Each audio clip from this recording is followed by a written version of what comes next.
guys, so it's Paris. Today I'm gonna be doing a really requested video. Many of you guys don't know this, but I am actually the girl from the anesthesia video.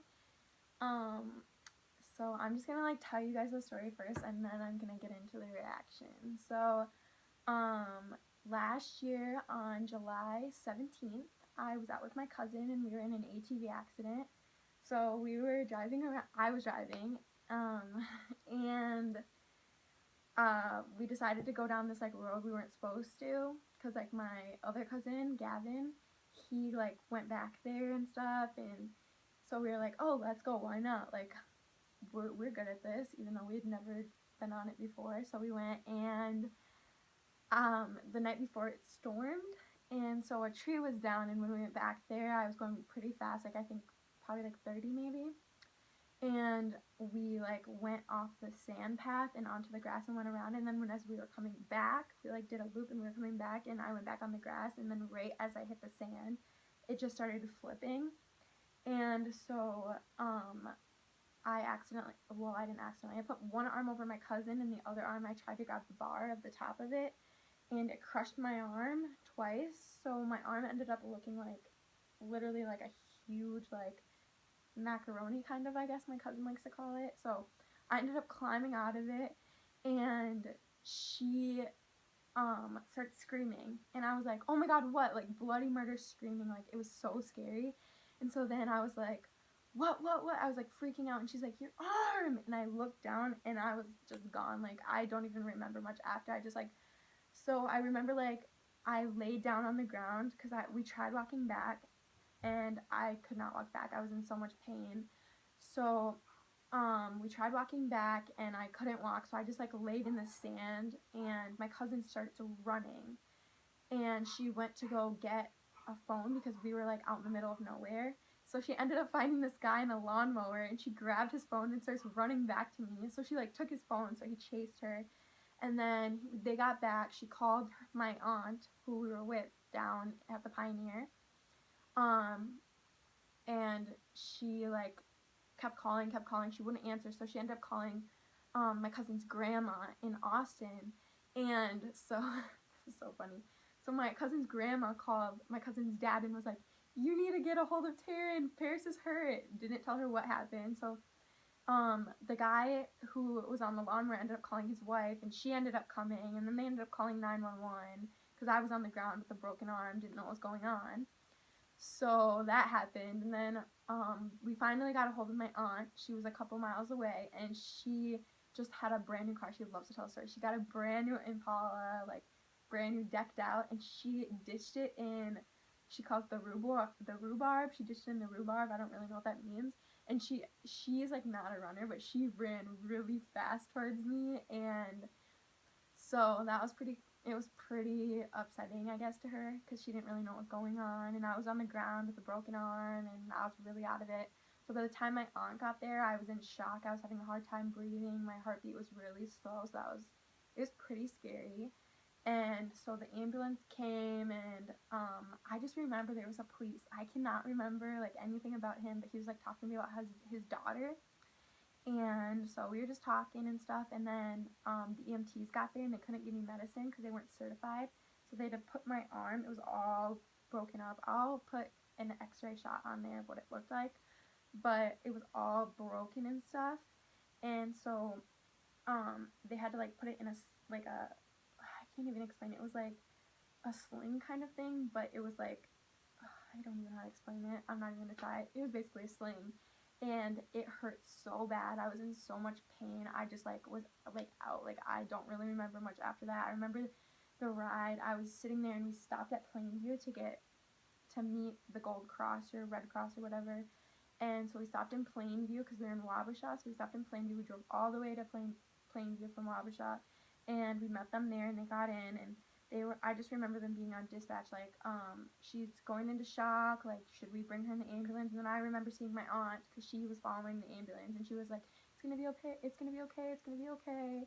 And I was just so scared. I thought I was gonna die. It was really scary. And then so we get to the hospital, and I was pretty much out of it, and then I wake up, and I'm in this room, and my grandma's there, and my aunt's there, and they're cutting off my clothes. Like, I was so mad, because I had, like, a cheerleading shirt on, and they're cutting it off, and I was like, oh, heck no. And so I was pretty mad about that, but they had to do it because I couldn't get my arm through, and they had to check out my neck and stuff, and I had to, like, do bunches of tests to make sure my neck wasn't broke, because the crash was really bad. So it was pretty scary. And then I ended up going back into their room, and the doctors just came in, they're like, so we're going to put you on this medicine, and there's side effects of it. And we're like, oh God, okay. So it wasn't really anesthesia. I don't really know how the anesthesia thing got there. I couldn't tell you what the medicine is. But my grandma ended up having to sign a paper saying, like, it was okay, because he was like, people have really bad dreams and stuff about, like under this medicine. So they didn't knock me out. I was, like, awake, kind of. Like, I was still there. But I just remember, like, before I went under, the nurse, Luke, came in, and he was, like, talking to me, because I was having a really hard time, like, breathing, like, remembering to, like, take breaths. So he would come in when the beeper would go off, because I had, like, a thing on my finger that would, like, check my heart rate, and I was, like, having a hard time, like, breathing. So he would come in and be like, okay, Paris, take a breath. And then they put the medicine in me, because I was crying, because they couldn't give me, like, any pain medicine before I went under this like, medicine that they were giving me. And so I went under, and I just remember, like, I literally thought I was dying. Like, this medicine made me so sick. Like, it hurt. Like, as they were putting my bone back into place, I could feel it almost. And so I literally thought I was dying. Like, I was in so much pain. And then when I woke up, I just remember opening my eyes, and he was there. And I was like, oh no, like, Luke, you know? So that's pretty much the story of what happened. So now I'm going to get into the reaction. If you have any more questions, ask. Make sure to ask. Alright, here we go. The reaction. Okay, guys. Here's what everyone's been waiting for, my reaction video. So here we go. I'm just going to get ready. You're cute. Thank you. Okay, so after my grandma got done videotaping this, she told me that I, like, grabbed his face, and I was like, oh my God, you're like a cuddly little teddy bear. Nothing to be afraid of. You're in the hospital. I'm in the hospital? Why It's am I my in the favorite hospital? part. No one else thinks this part is funny but me. I can't see anything. I'm dizzy. I can't say anything. I'm dizzy. The medication we talked about.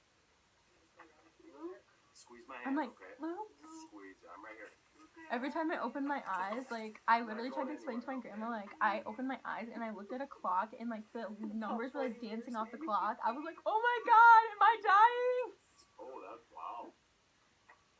Her dad's in Las Vegas right now. That's right. Oh God. Prettiest bride you ever saw. The prettiest bride you ever saw. You can marry me. Who would want to marry me, The right? real the cutest couple ever. I love you, Luke. I love you, Luke. That's like something a little girl would say.